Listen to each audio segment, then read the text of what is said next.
There are a lot of different Disney Cars figure sizes, some bigger than others, but for the most part, every era of Cars has had a different size. After Cars 1 from 2008 to 2010, we had the mini adventures, little plastic cars that would roll around with all four wheels. Then for Cars 2 from 2011 to 2015, we had the micro drifters, without functioning wheels, but a little metal ball on the bottom that would let you roll them around, hence the name micro drifters. 2017 and current data 2024 going into 2025 presents us with mini racers.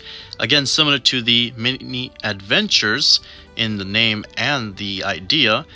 All four wheels roll around, but now instead of being plastic like the ones originally, now they are fully die-cast metal to pair up with the 155 scale counterparts. So today I thought, why not do a little video comparing every single scale from Mattel and see which of these ultimately is the better.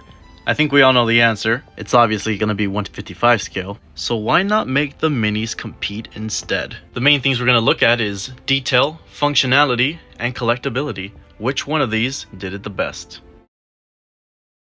Let's start with the mini adventures. The mini adventures didn't last too long, only about 2 years, but throughout their time, one thing was obvious. Their goal was to appeal to a more younger audience apart from the collectors of the 155 scale. More than anything, if you wanted classic counterparts, it was pretty difficult to come by.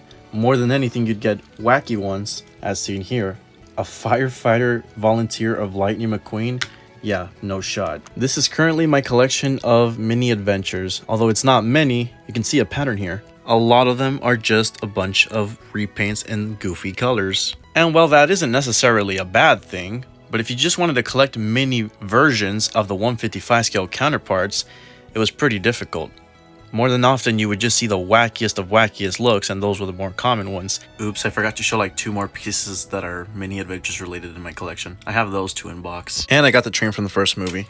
The sides open up and you can store them inside there. It's actually pretty cool. Whether you want to store cars in there or not, it's a pretty nice display piece. Other side should open too. There you go. I'll give them this though.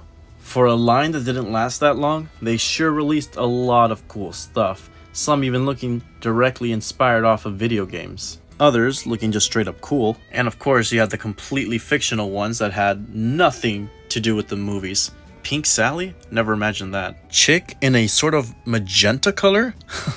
It gets pretty good, doesn't it? Overall, the line wasn't horrible, but it definitely called for some fixing. And that's where come in the micro drifters. The concept with these is pretty simple. They're still plastic, the wheels don't roll now, but they have one key component that set them apart in functionality compared to the previous collection. They can drift.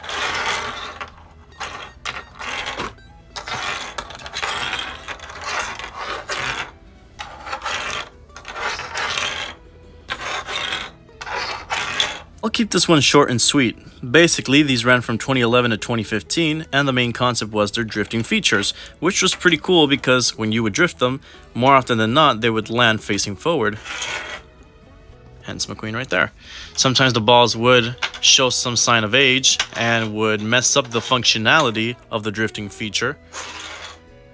Perfect example right there. But for the most part, these were pretty fun, and I think more people have nostalgia for these compared to the previous collection. And of course, the main appeal to these is no goofy counterparts. Everything was grounded, straight up just mini replicas of the 155 scale counterparts. 10 out of 10 in my opinion. The functionality was fun, they came out with a lot of cool sets, they even came out with planes.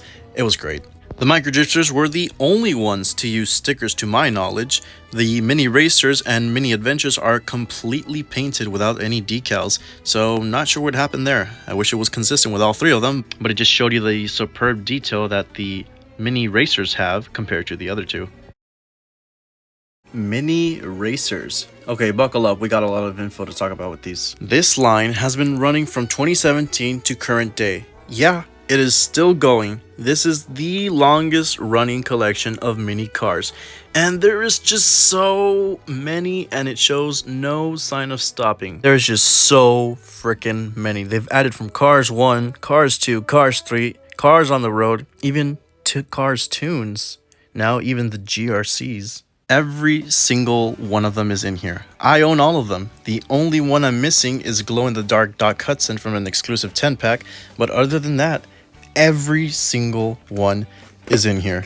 It's absolutely insane. I can't believe I actually collected them all for this long. And unlike the previous two collections, the main thing that pops out about these is the fact that they are fully die-cast metal with fully functioning rolling wheels and complete metal bodies. In my opinion, these are the best micro cars that you could buy for your buck. They're only about $1 and change at H-E-B and grocery stores like Kroger, and they're pretty much like a normal diecast, just shrunken down. Now granted, these may not be for everyone, but for someone who's been collecting them since the day they came out, they have been pretty interesting to say the least. There's just so many variations of each and every character. It's absolutely insane. And you want to know what the crazy part is? Almost everything is grounded. The variations this time around are very subtle. Silver, gold, metallic, other variations from that same movie or subcategories like carbon racers, Christmas, 4th of July, tie-dye, Rusty's Racing Center, Racing Red, and more. I really gotta give them credit where credit is due with these little guys. These have been running for so long, so it means they're clearly doing something right. Next year in 2025, these essentially have been out for 8 years. And it's absolutely insane to think, what else will they come out with next year? This year was pretty slow for the Cars Diecast 155 line, and these as well. And I think just from looking at these three, you can tell who got the detail best. Spoiler alert, it is clearly the mini racers. But the question still remains, which one of these was the best one in you guys' opinion? And that's where you guys come in. Based on your experience with all of these lines, let me know in the comments which ones you had the most fun and nostalgia with. Me personally, it was the Micro Drifters, but I really gotta give it to all three of them. They all had something amazing to offer, and I think all of them deserve a bit of praise, if I do say so myself. Everyone had something different, and that's what made them all so special. I mean, they're still doing micro cars to this day. It clearly shows that there's a demographic here, and they're clearly desirable. Whether it be plastic, or smaller plastic with metal balls on the bottom, or complete metal, I think there's something for everyone. Even if you don't collect any of these, who can say no to a mini Lightning McQueen?